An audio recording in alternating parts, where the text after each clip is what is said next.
Hermes 24 Faubourg vintage versus current formulation comparison.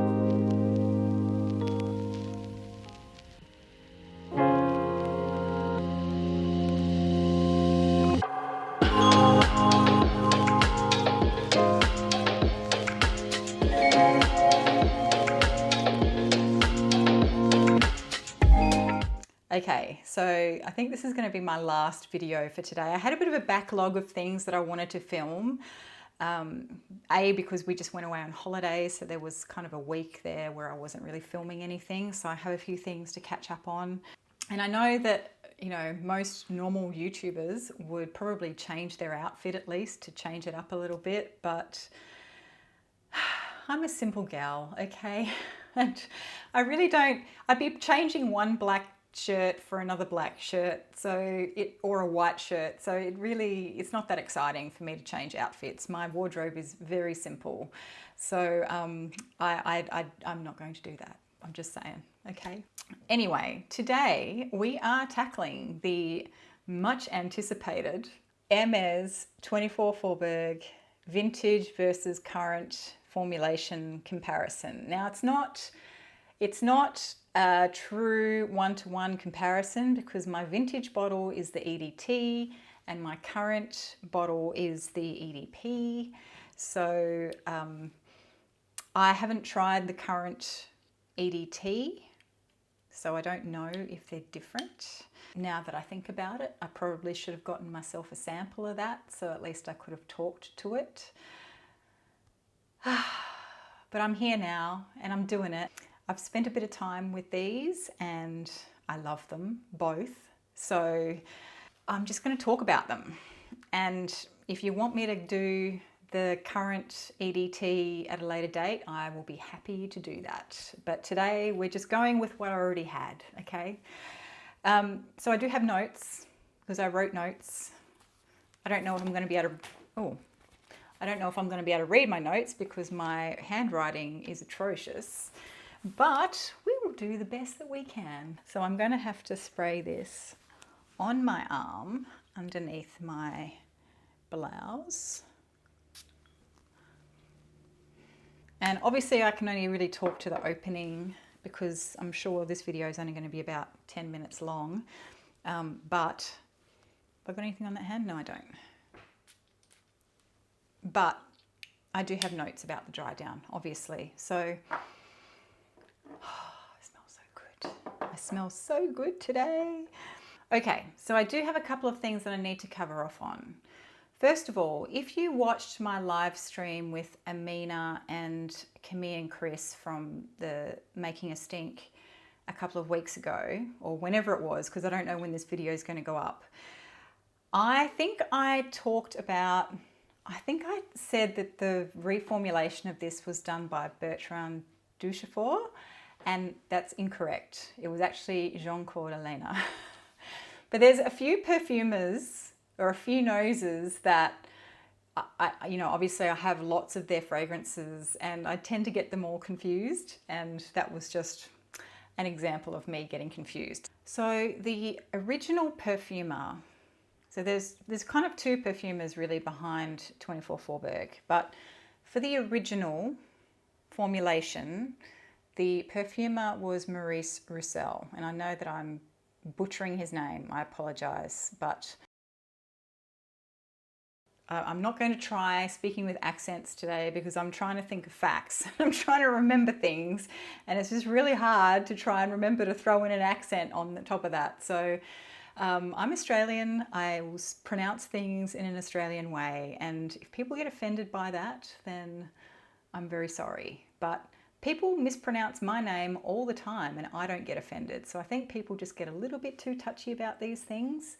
The point is I'm trying to acknowledge who made the perfume, and I think that is respectful enough. Sorry about the rant. Perfumer Maurice Roussel did the original formulation of 24 Faubourg, and this fragrance was launched in 1995. It smells like a 90s perfume, but I feel like this is done in a very classic style, and so consequently, I feel like this could easily have belonged in an earlier era or an earlier decade. Apart from the fact that it is very loud, it's very big. And so how old is this bottle? This bottle is dated 1996. It has a code on it of UF1G, and according to Raiders of the Lost Scent, that dates this as 1996. And this is the original formulation by Maurice Roussel, because I think it was reformulated in either 1999 or 2000. That's kind of the history of the fragrance. It has been reformulated several times, I think. The first reformulation, as I said, was around about the 1999-2000 mark. And then I think it has then since been reformulated again due to IFRA, but ultimately both beautiful, beautiful fragrances. Well, they're the same fragrance, but just different versions of it. Okay, so let's get started. Right, so right off the bat, I find the EDT to be just a hint of sourness in it. And I don't know if that is from the top notes having turned a little bit with age, or if it's part of the actual fragrance itself. It kind of doesn't feel like it's not meant to be there, if that makes any sense. I feel like it's part of the fragrance. If it is the top notes that have turned, then it works very well with the fragrance as it is. Otherwise, I feel, you know, my gut feel is that it actually maybe always smelt a little bit like this. And I don't know if it's civet or if it is maybe just the florals, the way maybe it's like a little bit indolic or something, but it's really good. I'm not at all upset about the opening on this, even if it is like just that hint of sourness. I kind of like it actually, which is why I feel like that is maybe how it was even back then, and that it was part of the fragrance. What else did I say? Yeah, so basically my conclusion was that the opening was a little bit sour, and certainly more sour than this one, but that the florals were a lot softer, and overall the opening of the fragrance is a little bit softer than the EDP. So the EDP opens with a massive blast of florals, particularly white and yellow florals. It's a lot creamier, but it's also a lot punchier as well. You definitely notice it. Whereas the EDT, the vintage, is sort of just sitting kind of sedately on my skin. It's warming up nicely. It kind of builds up, whereas this one is just out of the gate, you know, really going for it. With the EDT, after about half an hour, I had some sort of animalic undertone coming through, and I guess it must have been maybe the civet, but I was definitely getting a bit more of a dirty vibe compared to the EDP, which was still smelling quite clean at that point. And in fact, at around the 30-minute mark, the EDP was actually was actually almost going kind of soapy. It was very clean, very pretty white floral, basically. And I wasn't really getting that animalic undertone with it at all. Then with the EDT, after about an hour, I started to get, and I want to try and say this in a way that isn't going to turn people off, although it doesn't really matter, I suppose, because not everyone's going to go out and hunt down a bottle of the vintage. But it was almost like there was a dankness to it. And it was almost like, I'm not getting it yet on my arm, but it was almost like the smell of rotting wet vegetation. But it wasn't bad. That sounds bad, but it wasn't bad. It actually worked, kind of worked really well.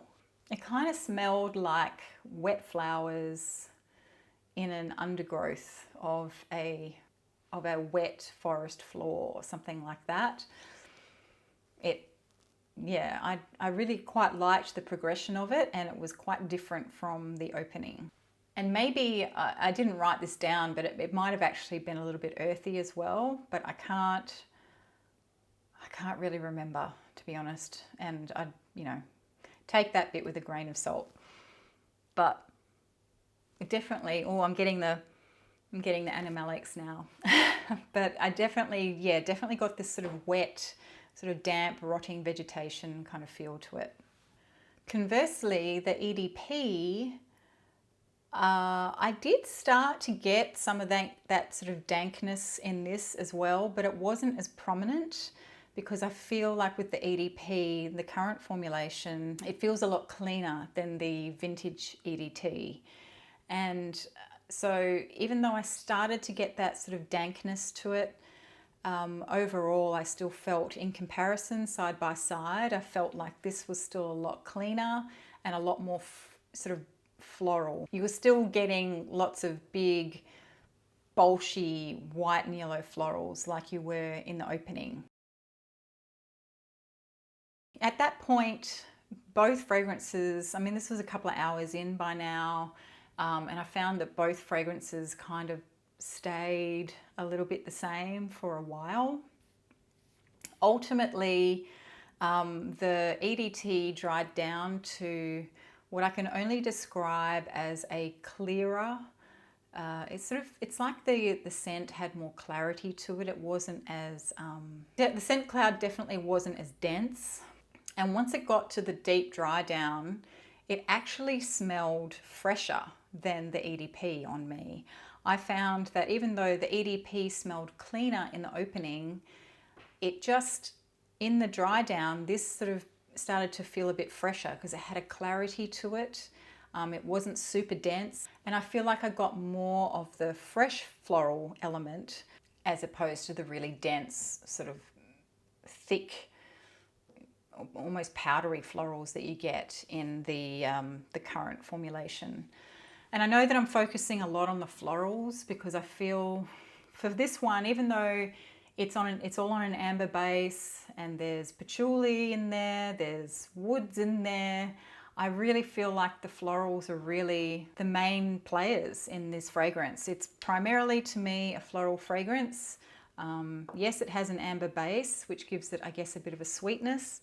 It also gives it a bit of a, sorry, I'm smelling the wrong thing there. It also gives it a bit of a density as well. But for me, the amber in this fragrance really takes a back seat to those florals. The EDP, ultimately, in the deep dry down after hours and hours of wear, and this does last hours and hours and hours, trust me. I found it to be quite creamy in the dry down, but also it sort of developed almost a nutty kind of undertone. There's no nutty sort of notes listed in the fragrance, but there is something there that kind of almost made it smell nutty to me. I don't know what it was. Maybe it was just patchouli or something, who knows. But I found the EDP to be a lot creamier, a lot denser, a lot punchier in the opening, and a lot cleaner smelling in the opening. But the EDT, the vintage, opened a little bit more sour, a little bit more, it developed into a little bit more of an animalic state, and then it sort of became cleaner as it dried down further. And the difference between, the main differences I found between the two was that this one, as I said, had a clarity to it. It's almost like a watery clarity versus this one where it was just really dense. And I love them both, but I wear them for different circumstances. I probably wouldn't be inclined to wear the EDP on a really, really hot day, but I could wear the EDT quite happily. Oh, I hope I've done it justice. I feel like there's so many other things you could say about these fragrances. This is just such a beautiful fragrance. If you haven't tried 24 Faubourg by Hermes, it is worth just having a sniff of it. It does smell like it's from another era. but it's just so beautiful. It really is. And in terms of value for money, I mean, the current formulation is still beautiful and it lasts really well. And people know that you're wearing it if you're wearing it. So if you haven't tried it, by all means try it, particularly if you're interested in the more classic style of fragrances and want to, you know, I guess explore them a little bit more. It's a very cost-effective way to start to get a feel for how fragrances were. So that is my review, if you can call it that, or ramble is probably more the appropriate term, of my comparison between the vintage or the original Hermes 24 Faubourg EDT versus the current EDP. And as I said, if you are super keen on me actually comparing the EDT with the EDT, I am not opposed to getting my hands on a little bottle of the EDT in the current formulation as well. Look, and if you're looking to know whether or not you should try and track down a bottle of the vintage versus the current formulation, it depends on whether you like your florals are more dense and more big and more clean smelling versus your florals smelling a little bit more clarified and with a slight animalic hint in it, because you definitely do get the animalic tones in this one. It's not huge, but you know, obviously other fragrances that are on the market these days have a lot more in-your-face animalics than this, but it is enough to sort of make you go, oh yeah, that is definitely, there's like a, it's either a civet or it's a little bit pissy or something like that. That's kind of what I get from that one. So if you're trying to decide whether it's worth it for you, that's my conclusion there. That's my comparison. But overall, I would say I probably wouldn't bother. I really love this and I love this. And like I said, the only time I would be inclined to not wear this is on a really hot day when I think I could get away with this. But I could probably get away with it in the EDT, in the current EDT format as well. So look, if you're really keen to hunt down the vintage, then by all means hunt down the vintage. But I think that the current formulation, though different, is still very beautiful and worth smelling. All right, I've rambled enough and I'm going to go. So have a lovely weekend, everyone. If I post, let's just say have a lovely day, because I have no idea when this video is going up. Have a good one, guys. I'll talk to you soon. Bye.